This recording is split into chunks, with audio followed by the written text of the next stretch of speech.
ఎందుకు రావాలి అంటే ఆనాడు మొత్తం దేశానికి అంతటికీ స్వాతంత్రం వచ్చిన 1947 ఆగస్టు 15 స్వాతంత్రం వచ్చిన హైదరాబాద్ సంస్థానం నైజాం రాజు మాత్రం హైదరాబాద్ సంస్థానాన్ని స్వతంత్ర దేశంగా ప్రకటించుకోవడంతో ఏదేమైనప్పటికీ అప్పటికే కమ్యూనిస్ట్ పార్టీ తెలంగాణలో స్థాపించబడి భద్రబల్లారెడ్డి గారి కార్యదర్శిగా ఉన్న నేపథ్యంలో ఆంధ్ర మహాసభ మరి కార్మిక సంఘాల నాయకులు ఉవ్వెత్తున ఈ వెట్టి చాకిరి బానిసత్వం పోవాలని ఊరూరా ఉద్యమాలు పోరాటాలు సంఘాలు పెట్టి సమితమవుతున్న తరుణం అది.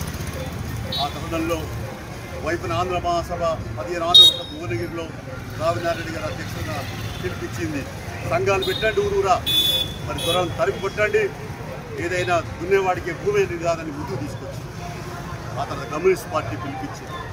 ఇవన్నీ పిలుపులో భాగంగా మరి స్వాతంత్రం ఆగస్టు 1945 వచ్చినప్పటికీ తెలంగాణకు స్వాతంత్రం రాలేదు.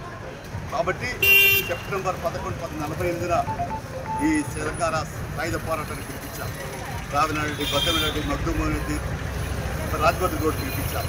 ఆ పిలుపు ప్రపంచమై ఊరు వాడ ఉప్పనే ఎక్కడికక్కడికి మరి కత్తులు కటాలతో ఈ వట్టి మత్తులు మనిషినే ఉప్పు మనుషులుగా మారిపోయి మరి తుపాకులు బట్టి ఆయుధాలు బట్టి ఎక్కడికక్కడికి మన ఆనాడు దొరతనాన్ని మెడలు వంచి గడిల దొరల గడగడలాడించినటువంటి త్యాగాల పోరాట నేపథ్యం అది తెలంగాణ సాయుధ పోరాటం.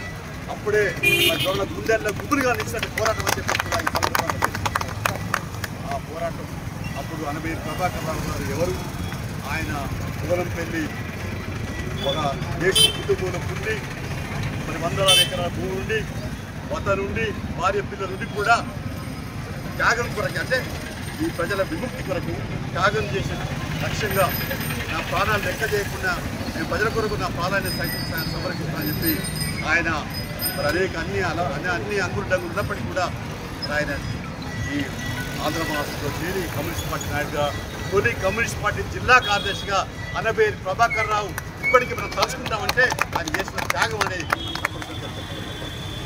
ఆ తర్వాత సింగిరెడ్డి భూపతి రెడ్డి ఆంధ్ర మహాసభ అధ్యక్షుడు, ఇంకా 10 మంది మరి అక్కడక్కడ ఇక్కడ మా ఊళ్ళప్పుడు పోతూ లేకుంటే మన రాగిడి మధ్యకుంటూరు ఇక్కడ చాలా చోట్ల కరీంనగర్ అప్పుడు ఉన్నటువంటి తాలూకా ఉమ్మడి జిల్లాలో ఉన్నటువంటి పరిస్థితి ఆనాడు త్యాగాలు ఏమిటి. ఆనాడు ఎక్కడికి వెళ్ళినా అయాని వాంఛని పాల్గొంటున్నాను. మరి ఆ రోజు ఎలాంటి స్వేచ్ఛ లేదు, హక్కులు లేవు. అందుకనే దున్నేవాడికనే నినాదంతో ఇవాళ తెలంగాణలో పంచిన భూములు 10 లక్షలైతే దేశవ్యాప్తంగా ఈ పిలుపు ప్రపంచమై అనేక చోట్ల భూములు ఇవాళ పేదలు దక్కాయంటే తెలంగాణ సాయుధ పోరాట పిలుపు మాత్రమే అనే విషయాన్ని కూడా మనం గుర్తు చేసుకోవాలి. త్యాగాలు వెలకట్టలేటువంటి.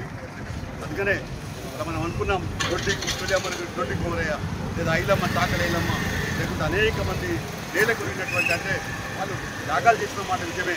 ఎవరు దొడ్డి కోర నేలకొరిగాడు కానీ చాకలైలమ్మేమో వెట్టిస్టాక్ దాంట్లో ఆమె కూడా అనేక త్యాగాలు చేసి అనేక కష్ట నష్టాలు పడ్డ తిరిగినటువంటి పరిస్థితులు. అందుకని ఇవాళ ఆ తెలంగాణ సాయుధ పోరాటం ఆ అవశేషాలు అంటే ఇప్పటికీ తెలంగాణలో ఉన్నాయి. ఏ గుట్టను అడిగినా, ఏ పుట్టను అడిగినా, ఏ చెట్టును అడిగినా, ఎక్కడికి వెళ్ళినా ఆనాటి మరి ఊరి పోరాటాలు, ఆనాటి తుపాకీ గుండు బైరని కొన్ని చూడు, లేకుంటే మల్లారెడ్డి గారు చూడు, లేకుంటే మరి ఇక్కడ బొల్లిపల్లి చూడు, లేకుంటే గాలిపల్లి చూడు, ఇంకా అనేక చోట్ల కూడా అలాంటి అప్పటి పోరాటాలు అప్పుడు అణచివేతలు మన కనపడుతున్న పథకాల ప్రాంతంలో ఉన్నటువంటి పరిస్థితి ఉంది. అందుకని మనం ఈరోజు కూడా చేసుకోవాలా. అయితే ఆనాడు మన దేని కొరకు ఆలోచించాలి, మన స్వేచ్ఛ కావాలి, స్వాతంత్రం కావాలన్నారు. కానీ ఇవాళ మళ్ళీ ఆ పేదరికం పోలేదు, దరిద్రం పోలేదు, మరో రూపంలో అణచివేతలు అవుతున్నాయి. శ్రమకు దగ్గ ఫలితం రావట్లేదు. ఎంత కొట్లాడినా పేదవాడి ఉంటున్నాడు, ధనవంతులు ఎదిగిపోతున్నటువంటి ఈ వ్యవస్థలో మరి ఏదేమైనా ఇవాళ ఈ దేశంలో మతోన్మాద పార్టీ బీజేపీ అధికారంలోకి వచ్చి కొనసాగుతున్న ప్రాబ్లం ఉంది. తర్వాత కూడా తెలంగాణ తెచ్చుకున్నా కొట్లాడి తెచ్చుకున్నా తెలంగాణలో కూడా మనకి న్యాయం జరగలేదు. అందుకనే పేదోళ్లకు, రైతుల, కూలీల, శ్రమజీవుల లేదా బలహీన వర్గాల సామాజిక నాయకులకు హక్కుల కొరకు ఉద్యమాలు చేయాల్సిన అవసరం ఉంది. ఇంకా డాక్టర్ బిఆర్ అంబేద్కర్ రాజ్యాంగంలో పేర్కొన్నటువంటి కూడు, గుడ్డ, నీడ, విద్య, వైద్య సౌకర్యాలు అందరికీ కాబట్టి ఇవన్నీ సాధనకై మరి మళ్ళీ మిలిటెంట్ పోరాటాలు లేదా ఒత్తుత పోరాటాలు పేరుకు మాత్రమే పోరాటాలు కాదు, మిలిటెంట్ పోరాటాలకి సమ్మతితమైతేనే మనము నిజమైన నివాళులు అర్పించినట్టు వరవే ప్రభాకరరావు చెప్పేసి ఈ సందర్భంగా తెలియపరుస్తూ ప్రజల మధ్య ఉందాం, ప్రజల సమస్యల కొరకు పరిష్కారం కొరకు అనిత్యం ఉద్యమం బాట పడతాం. పోరాటాలే ఊపిరి, ఉద్యమాలే కమ్యూనిస్ట్ పార్టీకి ఊపిరి. వరవే ప్రభాకరరావుకి ఇచ్చే నిజమైన నివాళులు ఇచ్చి ఊపిరికి అనేక మంది నివాళులు చెప్పి ఈ సందర్భంగా తెలియపరుస్తూ మరి వారి కుటుంబ కూడా సానుభూతి తెలియపరుస్తూ మనమందరం కూడా ప్రతిజ్ఞ తీసుకొని మన వారి ఆశయాలను ముందుసేందుకు ఆ లక్ష్యంగా సమాజ లక్ష్యంగా అడుగులేసేందుకు కంకణ బద్దులవుదాం, ప్రతిజ్ఞ తీసుకుందాం అని చెప్పి తెలియపరుస్తూ మరి అనవేరి ప్రభాకరరావు గారికి జోహార్ అర్పిస్తూ అనవేరి ప్రభాకరరావు గారి వర్ధంతి ప్రతి సంవత్సరం మార్చి 14వ తేదీన కరీంనగర్లో పెట్టినటువంటి విగ్రహానికి పూలమాల వేసి వారి చరిత్రను అదేవిధంగా వేసి మరి అమరవీరుడు అయినటువంటి మహందాపూరు గుట్టలు ఆనాడు మార్చి 14, 1948న రజాకారులు పోలీసుల యొక్క కాల్పులు చనిపోయినటువంటి మృతవీరులను గుర్తు చేసుకుంటూ ఈరోజు పెద్ద ఎత్తున కార్యక్రమాలు నిర్వహించేటువంటి ఆనవాయితీ కొనసాగుతున్నది.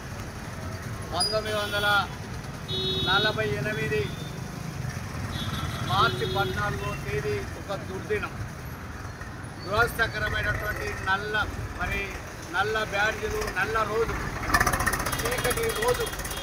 ఆనాడు తెలంగాణ రైతాంగ సాయుధ పోరాటానికి పిలిపించినటువంటి కమ్యూనిస్టు పార్టీ ఈ రాష్ట్రం తెలంగాణ ప్రాంతాలు భూస్వాములకు, దోపిడీదారులకు, పెట్టుబడిదారులకు, రజాకార వ్యవస్థకు వ్యతిరేకంగా సాగిన మహత్తరమైనటువంటి పిలుపులో భాగంగా ఆనాడు మొట్టమొదటి కరీంనగర్ జిల్లా కార్యదర్శి కమ్రేడ్ అనవేరి ప్రభాకరరావు గారు దళ నాయకుడిగా వారి నాయకత్వంలో మరో 11 మంది సభ్యులుగా ఉండి గ్రామాల్లో దోపిడీకి వ్యతిరేకంగా, దౌర్జన్యాలకు వ్యతిరేకంగా సాగిస్తున్నటువంటి పోరాటాల్లో మరి ఆ రోజు 1948 మార్చి 14వ తేదీన హుస్నాబాద్ మండలం మహందాపూర్ గుట్టల్లో మరి కొంతమంది మరి యూనిఫార్మల్గా ఉండి ఇచ్చినటువంటి సమాచారం మేరకు కాల్పులు జరిగితే 12 మంది అమరులైనటువంటి పరిస్థితి మనందరికీ తెలుసు. ఆనాడు సాగిన మహత్తర పోరాటం, దానిపై వారి త్యాగాలు, ఆ ఫలితంగా ఈ రాష్ట్రంలో 10 లక్షల ఎకరాల భూమిని 4,500 మంది త్యాగం చేసినటువంటి చరిత్ర కమ్యూనిస్టు పార్టీకి ఉన్నది.